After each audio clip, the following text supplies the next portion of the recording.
Bem-vindos a mais um programa da série Diálogo Filosófico. Estamos recebendo hoje em nossos estúdios a professora Ana Maria Dietrich. Ela é doutora em História Social pela USP e professora da UFABC. O tema de hoje será o escritor e sociólogo Gilberto Freire. Obrigado pela presença, professora. Obrigado a vocês pelo convite, Alfredo. Eu estou muito feliz de estar aqui com vocês. Bom, e para iniciar sobre um personagem tão marcante, não, sobre a cultura brasileira, você poderia falar um pouco sobre a vida, um pouco dos aspectos relevantes da biografia de Gilberto Freire? Sim. Então, Gilberto Freire, ele é bem conhecido pela obra dele, Casagrande Senzala. Mas, assim, a trajetória dele começou muito antes disso. Ele nasce em 1900, ele nasce em Pernambuco, ele é um pernambucano. A mãe dele, enfim, era uma pessoa que tinha ligações com senhores de engenho, etc. Então, do lado da mãe, ele conhece um pouco dessa realidade. E o pai era um intelectual, que desde cedo fez com que ele aprendesse línguas, ele aprendeu inglês antes mesmo que português, enfim. E assim, ele começou a produzir logo cedo. Aos 8 anos ele fugiu para Olinda, daí passou um tempo lá, e aí ele criou assim, um carinho muito especial pela cidade também. E assim, primeiro ele se formou em letras, né, aqui no Brasil, e depois ele vai continuar seus estudos nos Estados Unidos, né? E aí ele faz ciências políticas, mas ele, nessa universidade, ele estuda outras disciplinas, como sociologia, filosofia, literatura, enfim, ele tem uma formação bem abrangente. E aí, nessa época, depois que ele se forma lá em ciências políticas, ele faz ainda um tour pela Europa, né? Vai para França, para Paris, tal. E aí ele, vamos dizer assim, ele volta para o Brasil, assim, embebecido, né? Dessas influências europeias. E quando ele retorna para cá, coincidentemente estava acontecendo a Semana de Arte Moderna de 22. Né? Então ele volta bem nessa época, e até que a sua posição com relação aos modernistas não é uma posição assim muito favorável, né? Porque os modernistas o consideravam pelas próprias raízes deles como um conservador. Mas ele tem uma relação lá com essas pessoas. Quando ele volta ao Brasil, ele também traça relações com outros intelectuais da época, o José Lins do Rego, o Sérgio Buarque de Holanda, tal. E aí ele traz, então, né, como eu falei, na bolsa dele, vamos dizer assim, o embrião do Casagrande Senzala. Tá. Bom, então, eu acho que Casagrande Senzala é uma das obras mais marcantes da nossa cultura, não? Isso. E principalmente porque ele vai tocar alguns pontos que são fundamentais, que é a questão da formação do Brasil pelas 3 raças, né? Os negros, os índios e os brancos. E, por outro aspecto também, até porque uma das grandes questões ligadas à escravidão foi o preconceito, não? E qual a importância, então, dessa obra nesse cenário, em combater o preconceito aqui no Brasil? Então, a Casagrande Senzala é uma obra de 33. Né? Ela faz como se fosse uma tríade, né, com 3 outras obras, que é Raízes do Brasil, do Sérgio Buarque de Holanda, e Formação do Brasil Contemporâneo, do Caio Prado Júnior.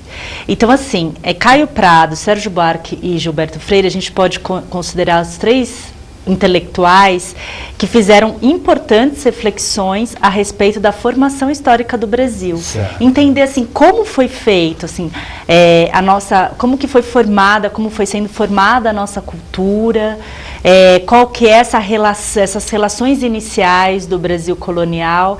Então, os 3 autores eles têm esse foco. Só que o Gilberto Freire ele vai se destacar. Porque assim, o que acontece? Nessa época você ainda tem uma tradição que vem do século XIX, que os intelectuais brasileiros estão muito assim, influenciados por isso, pelas teorias raciais do século XIX, né, do Gobineau e tal. Então, assim, ver a sociedade dividida por raças e ver a desigualdade entre raças, né? Então, assim, nesse sentido, mesmo a obra do Sérgio Buarque conta do Caio Prado, quando elas vão fazer a caracterização das 3 raças, elas fazem de um certo preconceito. Né? Elas veem o negro, por exemplo, como inferior.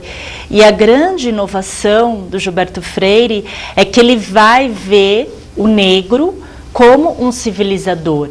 E ele vai ver o índio também como um povo que contribuiu muito para a cultura brasileira, nos hábitos de higiene, de alimentação, tal. Então, assim, aí nesse sentido, ele inova. Se a gente for pensar que ele escreveu isso na década de 30, início da década de 30, isso era revolucionário. Claro. Né? Ver, né, as 3 raças de uma maneira igualitária. Então, assim, as críticas que vêm ao Gilberto Freire, é engraçado porque os elogios e as críticas, elas têm a mesma raiz, que é a questão da miscigenação racial. Porque a partir daí você tem a ideia, né, que o Brasil seria um grande espetáculo das raças, que a Lilia Schwartz ela explora muito bem no seu livro, uma democracia racial que depois vai ser muito combatida. Claro, e se permite esse corte, porque é extremamente importante, que nesse período se cria e depois no Brasil também se tornou algo como próprio da identidade brasileira, ou seja, no Brasil havia democracia racial, ao passo que nos Estados Unidos a democracia política, né? Sim. Então essas comparações que são feitas, mas que por outro lado, como você colocou, não dá para negar o valor que é, já que na década de 30 nós temos a ascensão aí do nazismo e todas essas ideias na Europa e várias partes do mundo sobre o racismo, né? Sim. E da desigualdade, e ele é o inverso. Ele é o inverso, ele fala justamente da contribuição, né, do negro e do indígena na cultura brasileira.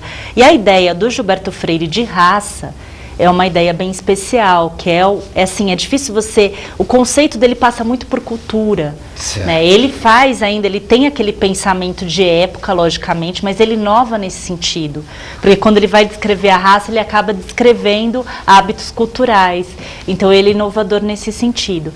Mas aí as críticas, como você disse, elas partem por essa questão de passar uma visão bastante romantizada. Sim. Né? Então, assim, por exemplo, uma das críticas que fala é que o Gilberto Freire fala muito da atração sexual dos portugueses com relação às indígenas. E aí há uma espécie de confusão de essa atração sexual com a tolerância racial.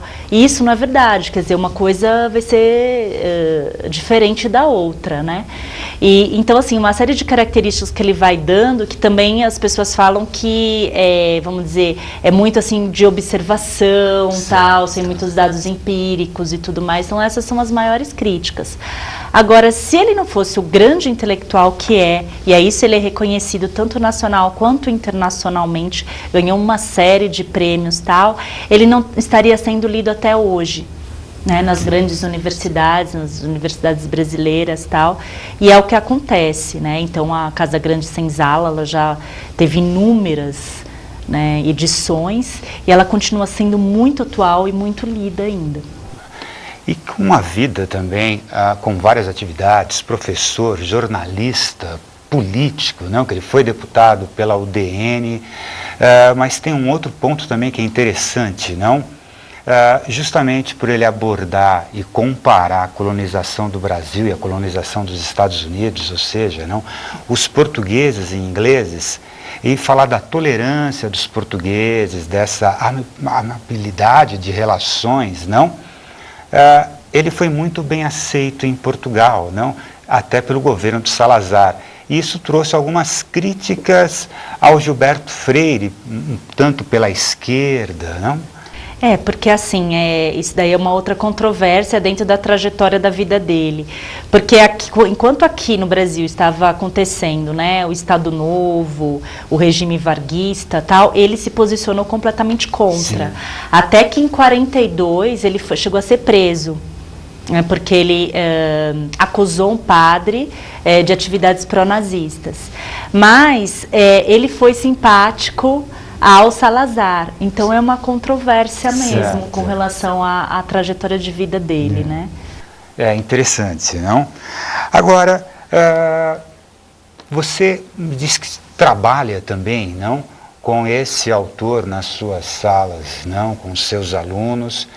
Então, duas perguntas aí. Primeiro, qual foi o seu contato inicial com Gilberto Freire? Como é que se deu isso na época da universidade?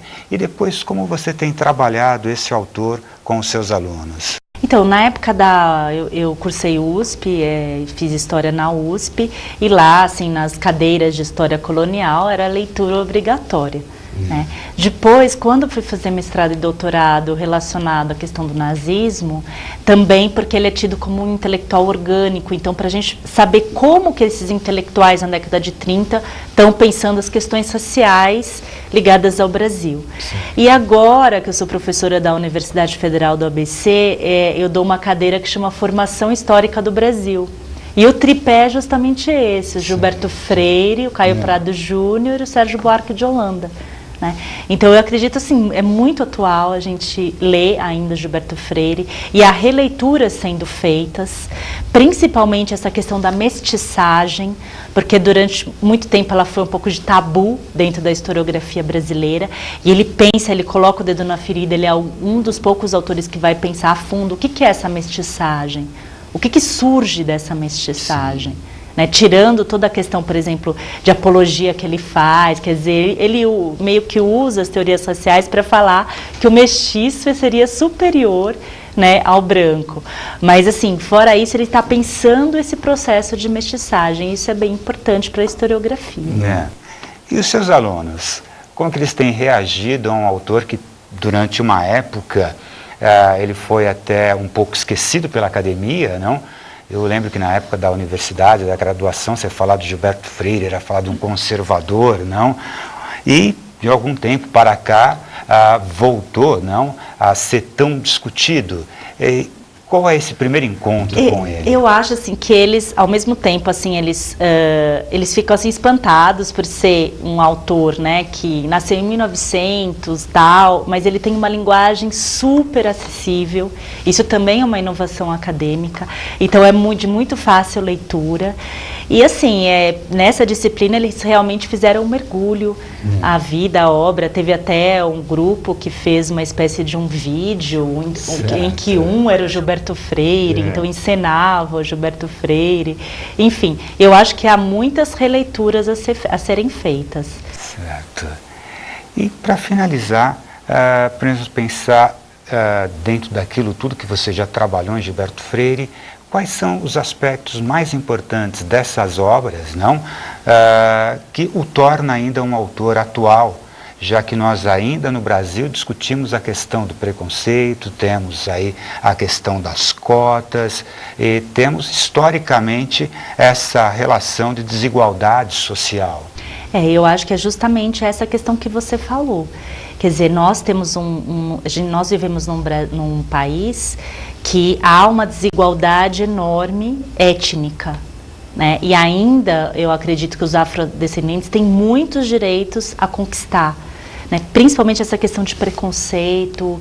Então, assim, você relê o Gilberto Freire e vê a importância que ele dá para o negro, porque para ele, por exemplo, o que acontece? Quando o africano ele vem para o Brasil, ele se torna um escravo, ou seja, ele é retirado do seu ambiente cultural, né? E por isso, nessa condição de escravo, ele é inferiorizado.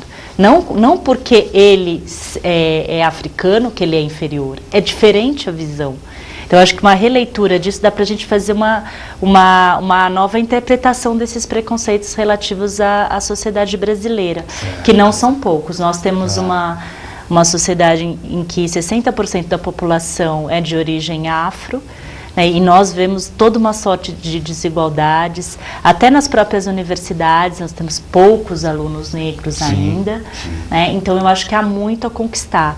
E informação é poder. Então, eu acho que para toda essa população é importante se conhecer, né, as origens tal, desse processo histórico que não foi nada fácil, tanto a parte da escravidão, que é o que o Gilberto Freire enfoca bem quanto o fim da escravidão e passagem, né, para a vida de homem livre, que também é muito conturbada. Enfim, você entendendo esse processo, você consegue entender as mazelas, né, desse grupo no Brasil hoje.